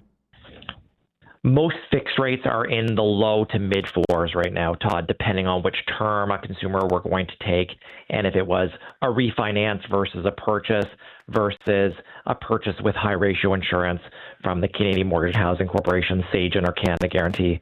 So the rate product certainly is impacting the rate that a consumer is going to get. So the product's very, very important and not a one-size-fits-all right now, Todd. So I think that's really important to understand. I think at renewal, consumers are seeing maybe a rate that maybe is as much as 25 basis points less than a consumer would get on a refinance file, for example. Okay, so we remember historical lows not all that long ago. I don't anticipate, or do you anticipate that we'll see anything nearly what we saw in the early 2020s here? Really, it is very uncertain. You know, I think if the economy really does end up crashing, I think we will see rates again, maybe in that 2020 level. I think what we need to remember right now, Todd, is those rates likely went too low. Right. And that's why we had the increases over the last 18 and 24 months that then people had to deal with, obviously, a higher cost of borrowing. We had to bring inflation down. So I don't know if we'll go as low as, we saw in 2020, but I do think we're going to go lower than where they are right now. But I'm kind of okay with where the rates are. Yeah, I would love to have rates that are in the 3s, but at least we can plan. And I think where the rates are right now is it's not inflationary, but it's also not suppressive either. So right now we're in more of a balanced rate environment. And I think the longer the rates stay stable, I think then people can plan, they can make decisions. And I think anyone who's looking for kind of that longer term borrowing, now is a good time as any to get a rate. You know, if you can get a rate at 4%, sure, it's not 2%, but it's also not 6%. So I think that's the one thing that we need to remember. We're more in that median mark right now. And hopefully people learn their lessons from when they were historically low, to not get over and to not overspend on your mortgage leverage, right? And we know the stress test is built in there, but a lot of people were caught off guard when rates increased and their mortgage renewed at the end of that, and hopefully people will learn that lesson. Do you have that conversation with your clients? Certainly. And thank goodness for the stress test, Todd. I know people were cursing it. You know, they weren't maybe affording what they would have afforded, you know, previously. But thank goodness for the stress test, because it protected Canadians from themselves. You know, for us, when we're doing a qualification, we look at what people can afford and what people can get approved at. And sometimes those are very different numbers. And I think that's where you really need to have a look in the mirror before you start looking out the window on really what your financial goals are. And that's why mortgage lending is so complex. And that's why it's so important that consumers need to trust a professional and stick with them. You know, we are not a one and done operation. It's really about building that relationship. And for us, yes, the rate is important, but it's not the be all and end all. And the lowest rate isn't always the best rate, because there's really a wide range right now in terms of products. And I think some consumers are certainly feeling that now, especially when their mortgages are coming up for renewal. Indeed. So when it comes to rates, I guess some stability is not a bad thing. That's kind of your key message here, right? That is certainly the key message. It's very busy right now, and I think the amount of volume in terms of mortgage lending, the amount of volume in terms of real estate sales is high, and the rates are not slowing people down. So I think a lot of people were standing on the sidelines, you know, the last 2 years. Yeah, rates in the 6% range, that slowed people down. But now we're getting into a situation where it's more balanced, and there is some pent-up demand, so people are doing transactions. And I would say right now, based on what I'm hearing and what I'm seeing, you know, it's a great time to do mortgage financing. It's a great time to buy real estate. The demand is still high, but we are getting some more supply coming on hand in Halifax, and we need much more supply. So I really hope that we'll see more here coming very soon. Okay, Clinton, always great, my friend. Thanks so much. We'll be back again soon. Thanks, Todd. Have a great day. All right, take care. Clinton Wilkins, our mortgage guru. And now we got some time for you. What is on your mind today? The way to reach us is 902-405-6000. Again, 902-405-6000. Something that I'm sure that some of you will want to talk about, the fact that officials from Nova Scotia Power on the hot seat at a government committee, Public Accounts Committee this morning, addressing the recent cyber attack, of course. The plan to have top Nova Scotia Power officials come before the committee today only came about late last week. The Public Accounts Committee decided to hold an emergency meeting, rescheduling the witnesses that were supposed to appear this week in favor of digging into the cyber attack at the utility. So, what are your comments? What are your thoughts on all of this, folks? What questions would you like addressed, or would you like asked? If you had the opportunity to address or to ask Peter Gregg, the CEO of Nova Scotia Power, any questions, what would they be? My first question that I would ask would be, and I've said this repeatedly over the last few days, is what investments have you been making when it comes to cybersecurity in the past number of years? How proactive have you been? How important of an issue is this? How often does it come up when it comes to your planning and your long-range planning and your investment?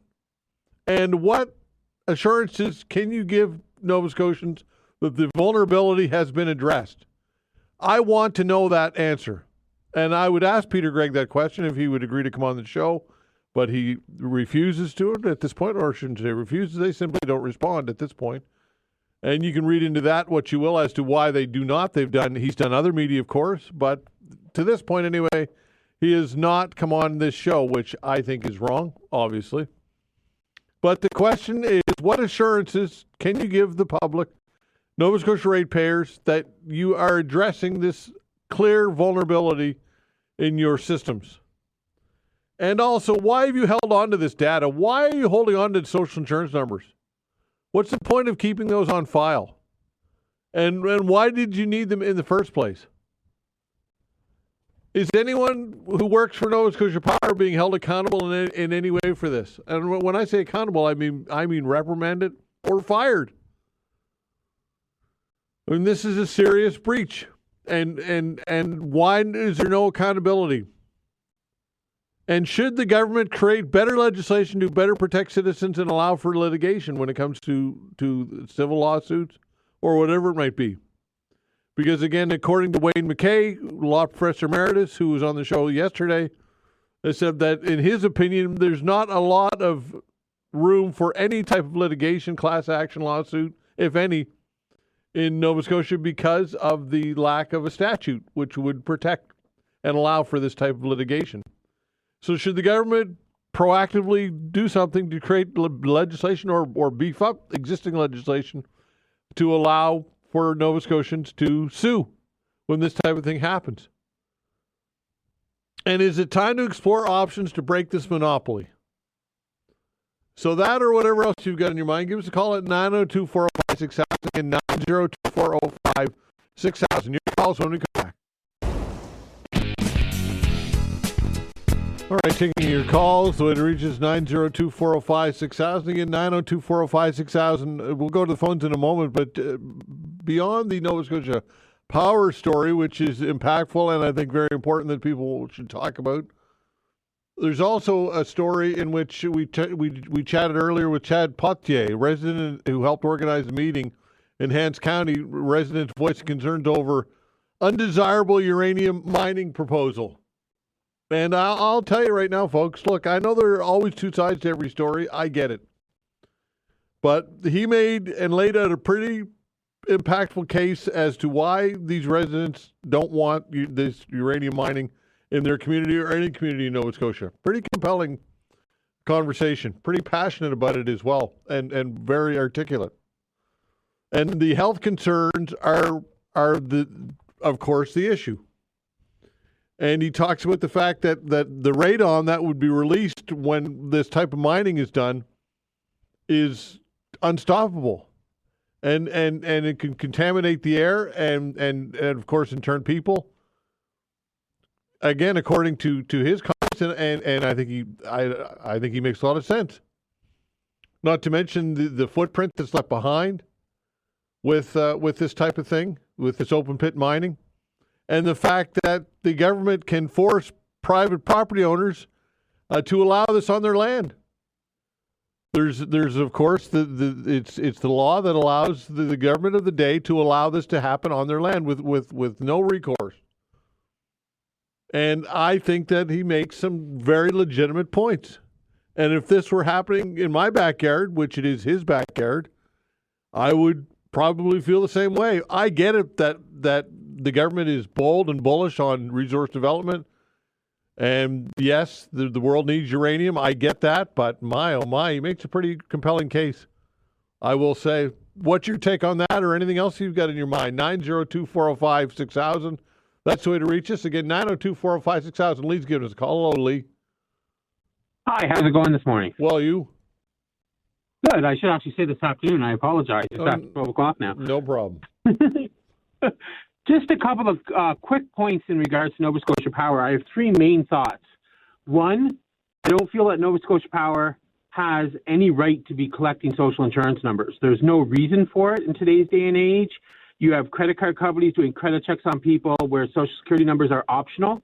There's enough information you can get on people just by name and date of birth and address that you don't need a social insurance number. Why is Nova Scotia Power requesting social insurance numbers? It makes no sense to me whatsoever. The second point is I think that it's time for the government to step in and make some legislation, not just for Nova Scotia Power, but for all companies, making it illegal for them to actually ask for a social insurance number. There is no reason for anybody to be giving out social insurance numbers with the exception of taxes and to your employer. Period. Full stop. It should not be given to anybody else, and companies should not have the right. They already don't have the right to demand it, but they shouldn't even have the right to ask for it. It's absolutely ridiculous and leads us into situations that we have here today. The third and final point that I want to make in regards to Nova Scotia Power is the way that they've responded to this is absolutely disgusting, and specifically speaks to the fact that they're a complete monopoly and don't have to worry about competition, and the customers have no choice but to give them their business. I received a letter from Nova Scotia Power telling me that my social insurance number was stolen and that they're sorry about the inconvenience and they're going to give me 2 free years of credit monitoring. Well, whoopee. So for the next 2 years, I have to be concerned, and beyond 2 years, whether or not my identity has been stolen. I will have to go through the hassle if my identity has been stolen of trying to rectify that. The fact that they're giving me free, quote unquote, credit reporting to another agency that's now going to get all my information and make profit off that information that they gather on me is just completely disgusting and unacceptable. And the government really needs to step in, and there has to be some type of legislation and some type of severe financial penalty to Nova Scotia Power in regards to what's happened here. It's just unacceptable. Well, Lee, you talk about a financial penalty. In the end, they'll just pass it on to ratepayers, and that's the problem with this, right? And to your point, the monopoly allows them to do whatever. We are at the complete whim of whatever Nova Scotia Power and the URB decides. Well, that's where the URB has to stand up to Nova Scotia Power the next time they come to a rate increase review and say no. It's not acceptable. You haven't invested in the grid. The grid's falling apart. We know that. Yeah. You haven't invested in cybersecurity. We've had this cyber attack. It's enough. We're not going to keep giving you rate increases to increase your profit margins. But unfortunately, the URB doesn't have the courage to stand up to these requests and just keeps rubber stamping them. Yeah, absolutely. Okay, Lee, thanks for the call, pal. Appreciate it. Thank you. All right, take care. 902-405-6000. Look, I agree with everything that he said. But unfortunately, I'm not sure how much can be done. But look, as these issues continue to arise, and we hear about Nova Scotia Power, it's never positive, right? Power outages, grid problems, rate increases, and now this. I mean, it's never a positive story with Nova Scotia Power. It's always people feeling like they're getting gouged. And the next thing will be, of course, will be power rates and power bills jumping exponentially, because it's just going to happen. We know that. 902-405-6000. Give us a call. We got some open lines for you, folks. Again, 902-405-6000. Randy sends this along via email. He said, I heard you say or report on info that there's no legislative ability to take Nova Scotia Power to court individually or a class action. Question mark, question mark, question mark. That statement from anyone suggests that there is legislation in Nova Scotia that restricts the citizens or customers of Nova Scotia to ever have the right or ability to sue Nova Scotia Power for any reason. Nova Scotia Power cannot be without responsibility for everything, especially they cannot be above the law, especially where negligence may be involved. The Nova Scotia Civil Law Code includes legislation and laws that protect the public. And he sends me some information again, according to a Google search. He says, also finalizing the email, says, does the 280,000 accounts equal all their active accounts? Did the hackers stop at that number of 280,000? Did Nova Scotia Power stop the breach from getting all the accounts and info? Did any former account holders' information get stolen as well? And what if they can't be found to inform the former account holders that their information has been stolen? Excellent questions, Randy. All excellent questions that should be addressed. And again, I'm only going on what Wayne McKay said yesterday on this show, who is, I believe, knowledgeable and knows this inside and out. Law Professor Emeritus, and to summarize what he said was basically, if a class action lawsuit is not something that is viable or it's not doable here in Nova Scotia, because of the lack of a statute which would allow it, and also any individual litigation as well. Again, that was what he said. I'm far from an expert on any of this. I defer to the expert, Wayne McKay, on this. Now, if you've got information that contradicts that, then certainly send it along, and I'm certainly ready to entertain it. And I hope you're right. because I think that it would be great to have a class action lawsuit. I think I would support it, and I would join it because I received a letter as well. I'm impacted directly by this. But you raised some excellent points, Randy, and some great questions. And again, these are questions that I hope get addressed. 902-405-6000. That is the way to reach us. Again, 902-405-6000. The open hour continues when we come back.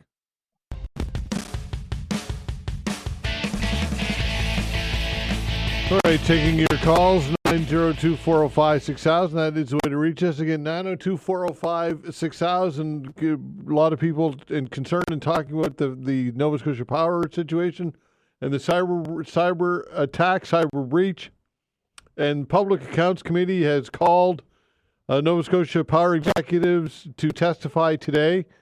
And Claudia Chender, leader of the NDP, had pointed to comments for the company CEO, Peter Gregg. Let's listen to some of that.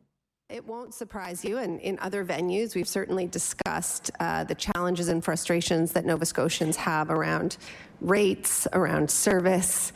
And now, if you put yourself in the shoes of your average customer who is already frustrated by the amount of money they pay for their bill, who may already be frustrated about frequent outages, they are having to spend time that they don't have trying to figure out how to protect themselves from the sharing and misuse of their personal information and potentially theft because of the actions of Nova Scotia Power, a company they may not already be enamored with.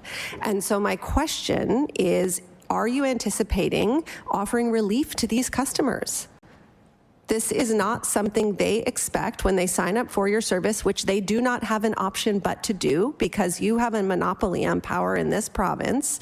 And now, through the actions of the company, there has been harm done to your customer base. Will they be compensated for that in any way? Mr. Gregg. Again, I would reiterate, our approach to this has been to provide free service available to our customers for identity protection and credit monitoring services. Encourage our customers, if you received a notice from us, to sign up for that. Again, reiterate, we apologize sincerely for what our customers are experiencing. We understand the disappointment, and we'll do everything we can to support our customers. Emily Chender. So it sounds like no. Okay, there you go, folks. So there you have it. 902-405-6000. That's the way to reach us. It sounds like no. That's exactly right. And the other thing as well is that even if they were to compensate ratepayers in any way, they would just get it through rate increases, likely. So I don't see any way out of this, folks. It's just a bad situation. 902-405-6000. Shelley, hello. Hi, how are you? I'm well, you? I have three questions, but I'll get through one. Okay. I'm wondering, does Nova Scotia Power have anywhere in the city where it's a drop-off where you can actually go in person and pay your bill? I can't answer that question. I don't know that. I know. Because, see, you have no option. If you want to pay your bill, you have no option but use the bank. And I think it's like Eastlink. Eastlink is almost as bad, but I think there are some places where you can actually go in person and pay your bill to the company. But I don't think Nova Scotia Power offers that service. If somebody knows, maybe they can phone in and let me know what the address is. That's a good question. It's terrible not being able to go in directly to the company. And I'm wondering if you phone, I tried twice to phone Nova Scotia Power, but you can't get an answer there. I'm wondering, can they tell you if you call them whether or not your SIN number has been accessed, if they have your SIN number? Because for the life of me, I don't remember giving them my SIN number. Yeah. So how do you find out if they have your SIN number? Well, again, I think calling them would be the only way to do that, and I don't know that they would have that information readily for you, but I don't know that other than calling them. Have you tried calling them, Shelley? Yeah, I have, and 3 or 4 times, and I wait so long that I finally give up. Yeah. They don't answer. Well, that's pathetic customer service, especially at a time when Nova Scotians are really concerned about this. You would think that somehow they would address it and have enough staff on to deal with these calls. But again, these are questions that I would ask and should be asked of Peter Gregg. What are you doing in order to make Nova Scotians feel better about this or to satisfy their concerns? And it's the same thing with this letter that people get. Nobody has a confident answer whether or not, if you got the letter, you've been if you don't have the letter, you don't have to worry about it. Nobody's been able to come and say yes or no to that answer. I talked to my bank about it, and they said their personal feeling is that this is just a shot in the dark with the letters. They get a run of their customers. They just send random letters to whomever Did they just send letters to the people who were attacked or not? I'd like to have an answer to that question. Well, to my knowledge, yes, that is what happened. That those people who were on those servers that were impacted received letters. That all said, though, I don't know, Shelley, if people who didn't receive letters can breathe a sigh of relief or not. I would still be concerned either way if I didn't receive a letter or not. Exactly, because a lot of people who didn't get the letters is still signing up for the service. Yep, sure. No, sure. There's no answers. There's no answers at all. Well, that's a shame. That's a shame. Okay, Shelley, thanks for the call. Thank you. Take care. 902-405-6000. That's the way to reach us. Mark's giving us a call. Hello, Mark. Hey, Todd. How are you? I'm well. You? Long-time listener, first-time caller. Great. Thank you. To say that. Thank you. Yeah, no problem. You do a great job. Great. Thanks. I just wanted to call on the uranium mines. You had mentioned somebody made a good point about that just before the last break. I missed it in my car there. But I'm fortunate enough to have a cottage in the East Dalhousie area, and we're just about 10 minutes up the road from that site of the 65-hectare site they're looking to propose to put down there. And I'm all up for doing our resources in this province and stuff like that, but I got to question the return on the uranium versus the environmental impacts, given that it's low-grade uranium in Nova Scotia anyway. I just don't know if it's worth. The LaHave River's taken a beating over the years with sewage and everything else, and that's part of the LaHave River watershed in that area there. And I just question if it is really a knee-jerk reaction from the province. I think and I could be wrong on my time, but back in the John Hamm days when natural gas first became a thing, they went for the big dollars now instead of looking at investing in residential applications for the natural gas. They did it for commercial into Burnside and all that, but we really sold our rights off to that back then, if I'm not mistaken, instead of looking at future investments back then, and now here you are. So I think but you make some good points, Mark. What's the return on investment? What's the royalty structure? I think those are excellent points, right?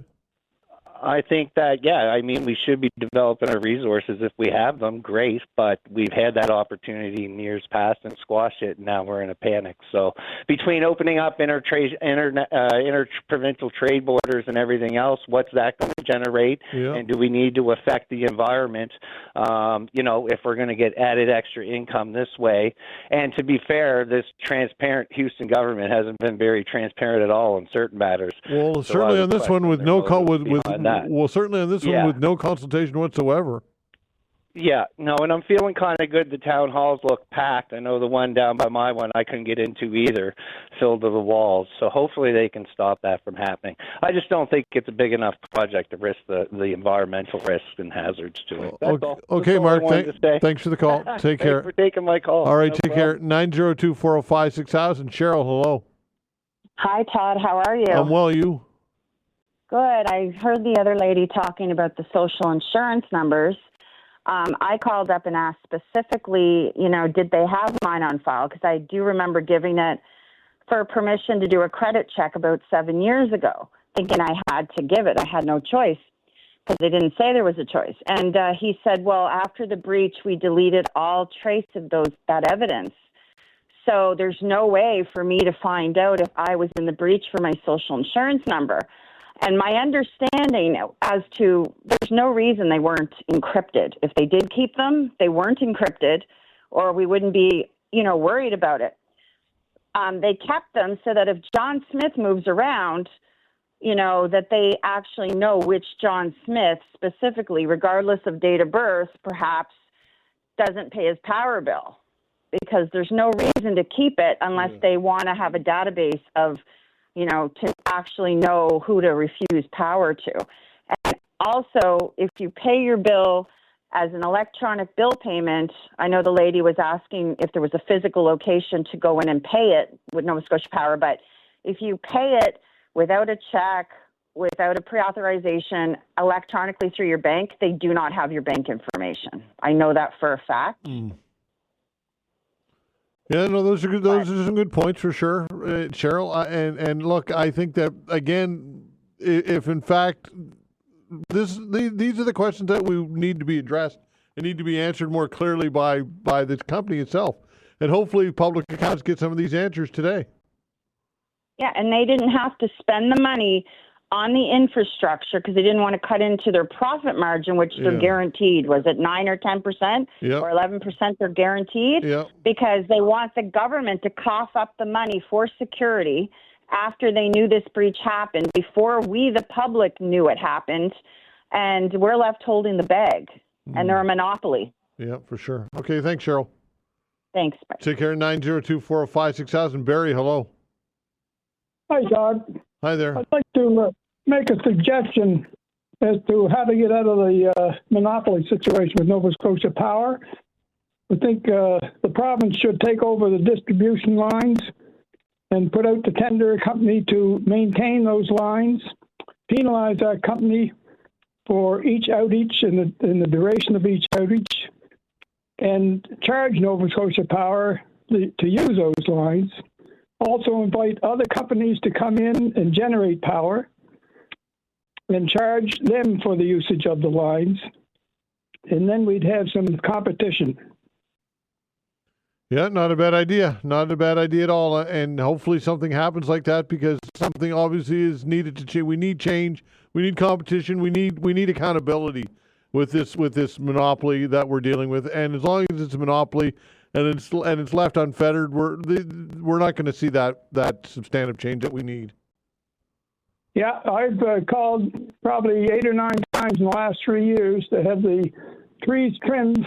They're up into the power line on our street here, and I can't get anybody to come out. In fact, 2 weeks after one of the calls I made, a tree did fall over the power line, and they had to shut it off for 2 hours, and so you just can't get them to do much of anything. Yep, there you go, Barry. Thanks for the call, pal. Appreciate it. Okay. All right, take care. 902-405-6000. We'll continue with your calls when we come back. All right, continuing with your calls, 902-405-6000. Here's an interesting email, then we'll go back to the phones. It comes from Simone. Says, to start, she says, what's being missed in all the conversations are the staff who are also customers. They're impacted in 2 or 3 different ways. No one has been mad about how they are impacted. Every Nova Scotia employee is impacted, my partner being one. We were both customers and both got letters. He's an employee and was told his employee information was stolen. There could be impact to his overtime pay and his pension, as he understands. While as a customer, he did not give his social insurance number, but there is that and so much more as an employee. I've been a customer since 1989. Back then, you had to give your SIN for your account, especially as a 19-year-old. We were impacted in huge ways. And there you go, folks. There's another component to the story, another layer to the story, the employees and their data. 902-405-6000. That is the way to reach us. Let's go to talk to Debbie. Hello, Debbie. Hello, Todd. Hi there. Yes, I'm calling to see if any of the higher up in Nova Scotia Power, if they got letters, like we all got letters, if their information was jeopardized. Well, I don't know that, but according to the email that I just read from a spouse of an employee who works at Nova Scotia Power, according to her, much of their employee information was also stolen. So I would say that that's a definite possibility. Okay. All right. I was just wondering if the higher up got something like us, a big surprise slap in the face from them. Yeah, there you go. Okay, Debbie, thanks for the call. Okay, thank you. Take care. 902-405-6000. Mary, hello. Hi, Todd. Thank you for taking my call. Sure. I hope this isn't a duplicate question, which is, did everybody receive the exact same letter? Because in my letter, that is dated May 13th, there's no mention about social insurance number. It has driver's license number, but it doesn't say social insurance number in my letter. I did see in the newspaper article they mentioned social insurance numbers. So I'm wondering, did everybody get the same letter, or was it, personalized in that way? That's a good question. I don't have the answer. Okay. I did. I called Nova Scotia Power. I was speaking with a very nice lady, and she told me she didn't see it, like when I asked her if she had my SIN. But your recent caller you just had, I think he mentioned they deleted them. But so really, I don't know, if they do or not. But I'm wondering, did everybody get the same letter? Yeah. That's my question. A good question. I don't have the answer, Mary, but look, I think those are valid points, and again, things that people should be asking. Good question. Okay. Well, it'd be interesting to find out. Okay. Absolutely. Well, thank you very much, Todd. Okay. We'll get through this. All right. Take care. Take care. All right. 902-405-6000. That's the way to reach us. Again, 902-405-6000. One of the other things that I would like to know is why only TransUnion for credit monitoring? Why not Equifax as well? Because from what I can gather, they don't share information because they're in competition. Maybe I'm wrong, but it seems to me that's what I've been told. That's what I've heard. So if you're going to provide credit protection, then you need to provide both Equifax and TransUnion. I think, in my humble opinion. What are your thoughts on all of this? 902-405-6000. Again, 902-405-6000. And look, it comes down to this, folks. It's people are frustrated, like Claudia Chender just talked about earlier. We played the audio from Claudia Chender. People are frustrated with all of this, and rightfully and justifiably so. I'm frustrated with this. And Nova Scotia Power, it does not have a good reputation in this province, and again, it comes by that, I think, honestly. People are more than upset. And they want justice, I guess, to use a term. And unfortunately, and again, I'm repeating myself, but according to Wayne McKay, who was on the show yesterday, law professor emeritus, it does not appear as though there are any avenues legally that we can take in order to get answers or to be compensated for all of this. And again, people, depending on their situation, it depends on whether your finances or your identity are compromised as a result of this. And then again, one of the challenges, of course, is how do you prove that it was as a result of this outage, or rather this breach? All right, is it Megs? Yep. Well, go ahead, Megs. Hi there. My first-time caller, long-time listener. Great. I work for one of the major banks. Yeah. And I feel like it was kind of deceptive for Nova Scotia Power to put it in the letter, which I believe most of us are all Nova Scotia Power customers, and we all pretty much, from what I can see, got the same letter. And they mentioned go to your bank, but there is not much the major banks can do other than be reactive. So I did like that you commented on the fact that they only did the credit bureau with TransUnion, because yes, my particular institution deals with TransUnion, but we do have two credit bureaus that are TransUnion and Equifax. So realistically, they should have provided credit monitoring for both of them, because either one could get credit reports through. You don't necessarily know when you do a credit bureau. Yeah. As well as the fact that realistically, 2 years is the time frame, which has been publicly advertised. So who's to say they don't keep the information for 2 years, and then once your creditor monitoring is off, that's when they start doing the credit. So I feel like a lot of the information was put out publicly, which then the people who potentially stole the information have the same information. So those are just kind of some of the points that I wanted to point out. Yeah, for sure. So TransUnion and Equifax, you could have a one or the other. They don't communicate with each other. Is that correct? From what I understand, that is correct. Yeah, that's and right. you don't really know who is running. Like, I know my institution, what credit bureau we deal with, but I couldn't say for sure what the other institutions are. For instance, like car dealerships, or, like, for instance, Clinton Wilkin, what credit bureau he's running when he's dealing with a particular lender. So, and I just find it very suspicious that it's just one of the two credit bureaus. And again, it's for 2 years. Usually if you sign up for credit monitoring, which I do have clients, it's basically like a flag on your credit. It can go up to 5 years or 6 years, depending. And we often tell clients that if they're possible like account takeover or identity theft, that they continue that. So it just seems odd that it's 2 years with only one of the two credit bureaus, as well as the time frame, 2 years. I mean, that's public knowledge now. Everybody is aware of that, including the potential people who have the information. So 2 years in the world of fraud is not a very long time, because I've seen clients who, for instance, have talked with somebody and then a year and a half later, they come back to them. So 2 years just seems like an odd time frame, given that normally a credit flag would be for 5 to 6 years. So, I mean, I'm asking all the same questions as everybody else, but those things are the ones that really stuck out to me, being a representative of a financial institution. Okay, good comments, Meg. Thanks for the call.